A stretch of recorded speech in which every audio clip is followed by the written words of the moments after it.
الحمدللہ نحمدہ ونصلی علی رسولہ الکریم رب اشرح لی صدری ویسر لی امری واحلل عقدۃ من لسانی یفقہوا قولی۔ اس سے پہلے جہاد اور ہجرت کا ذکر تھا۔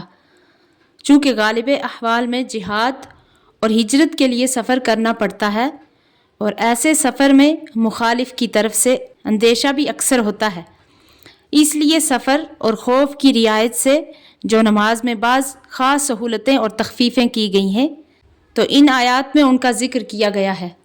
اعوذ باللہ من الشیطان الرجیم، بسم اللہ الرحمن الرحیم۔ وَإِذَا ضَرَبْتُمْ فِي الْأَرْضِ، اور جب تم سفر کرو ملک میں، فَلَيْسَ عَلَيْكُمْ جُنَاحٌ أَن تَقْصُرُوا مِنَ الصَّلَاةِ، تو تم پر گناہ نہیں کہ کچھ کم کرو نماز میں سے۔ تو اس سفر کی مقدار 3 منزل ہو، 3 منزل سے کم نہ ہو۔ 3 منزل سے مراد یعنی 3 دن اور 3 رات کا سفر کر رہا ہو، جس کا اندازہ 48 میل ہے۔ یعنی 3 منزل کا اگر سفر آپ طے کر رہے ہو، تمہارے اوپر کوئی گناہ نہیں ہے کہ نماز کو کم کر کے پڑھو۔ ان خفتم ان یفتنکم الذین کفروا، اگر تم کو ڈر ہے کہ ستائیں گے تم کو کافر۔ ان الکافرین کانوا لکم عدوا مبینا، بے شک کافر تمہارے کھلے دشمن ہیں۔ وَإِذَا كُنْتَ فِيهِمْ، اور جب تم ان میں موجود ہو، فَأَقَمْتَ لَهُمُ الصَّلَاةَ، پھر نماز میں کھڑا کرے، فَلْتَقُمْ طَائِفَةٌ مِّنْهُمْ مَعَكَ، تو چاہیے ایک جماعت ان کی کھڑی ہو تیرے ساتھ، وَلْيَأْخُذُوا أَسْلِحَتَهُمْ، اور ساتھ لے لیں اپنے ہتھیار۔ یعنی اگر آپ صلی اللہ علیہ وسلم ان کو نماز پڑھانا چاہیں اور اندیشہ ہو کہ اگر سب نماز میں لگ جائیں گے تو کوئی دشمن موقع پا کر حملہ کر بیٹھے گا، تو ایسی حالت میں یوں چاہیے کہ جماعت کے 2 گروہ ہو جائیں، ان میں سے ایک گروہ تو آپ کے ساتھ نماز میں کھڑے ہو جائے اور دوسرا گروہ نگہبانی کے لیے دشمن کے مقابل کھڑا رہے، تاکہ دشمن کو دیکھتا رہے۔ اور جو لوگ آپ صلی اللہ علیہ وسلم کے ساتھ نماز میں شامل ہیں، وہ بھی مختصر ہتھیار لے لیں، یعنی نماز سے پہلے لے کر اپنے ساتھ رکھیں، شاید مقابلہ کی ضرورت پڑ جائے تو ہتھیار لینے میں دیر نہ لگے، فوراً قتال کرنے لگے۔ اگرچہ اس قتال سے نماز ٹوٹ جاتی ہے لیکن گناہ نہیں ہوتا۔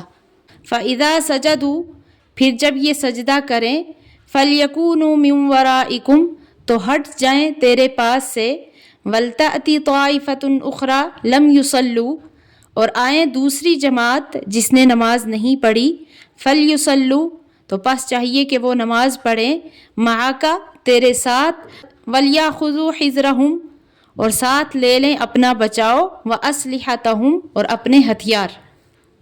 تو یہاں پہ فرمایا کہ جب یہ لوگ آپ کے ساتھ سجدہ کر چکیں، یعنی ایک رکعت پوری کر لیں، تو یہ لوگ نگہبانی کے لیے تمہارے پیچھے ہو جائیں، یعنی رسول اللہ صلی اللہ علیہ وسلم کے اور دوسرے گروہ کے جو کہ اب نماز میں شامل ہوں گے۔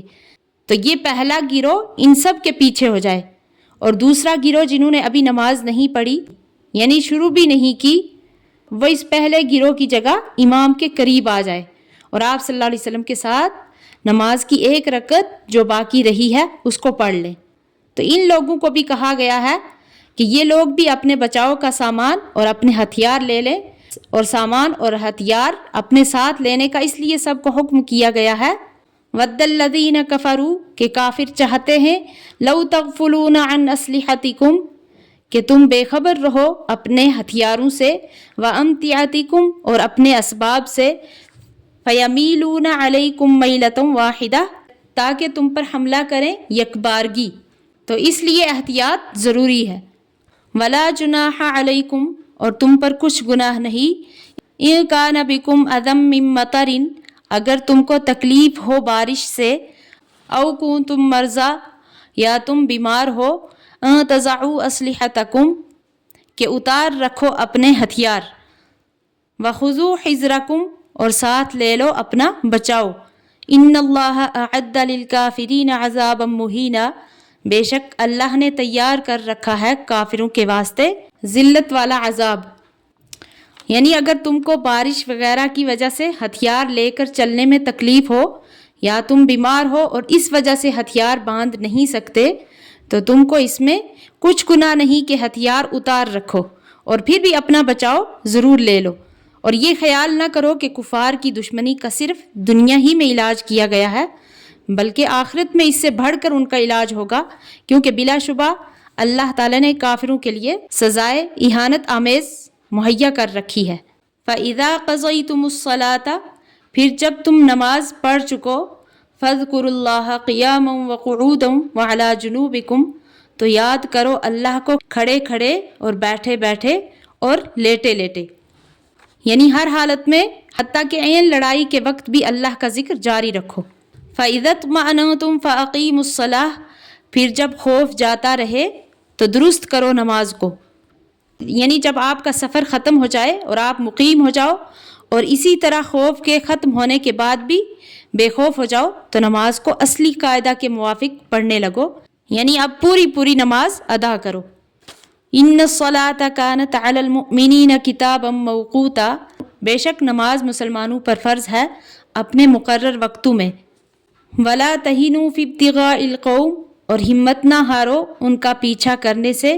ان تکونوا تعلمون فانہم یعلمون کما تعلمون، اگر تم بے آرام ہوتے ہو تو وہ بھی بے آرام ہوتے ہیں جس طرح تم ہوتے ہو۔ وَتَرْجُونَ مِنَ اللَّهِ مَا لَا يَرْجُونَ، اور تم کو اللہ سے امید ہے جو ان کو نہیں۔ وَكَانَ اللَّهُ عَلِيمًا حَكِيمًا، اور اللہ سب کچھ جاننے والا، حکمت والا ہے۔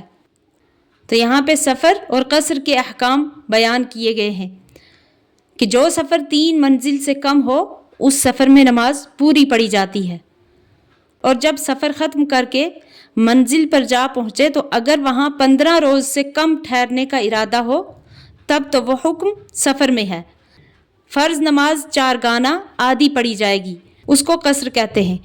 اگر 15 دن یا زیادہ کا رہنے کا ایک ہی بستی میں ارادہ ہو تو وہ وطن اقامت ہو جائے گا، وہاں بھی وطن اصلی کی طرح قصر نہیں ہوگا بلکہ نماز پوری پڑھی جائے گی۔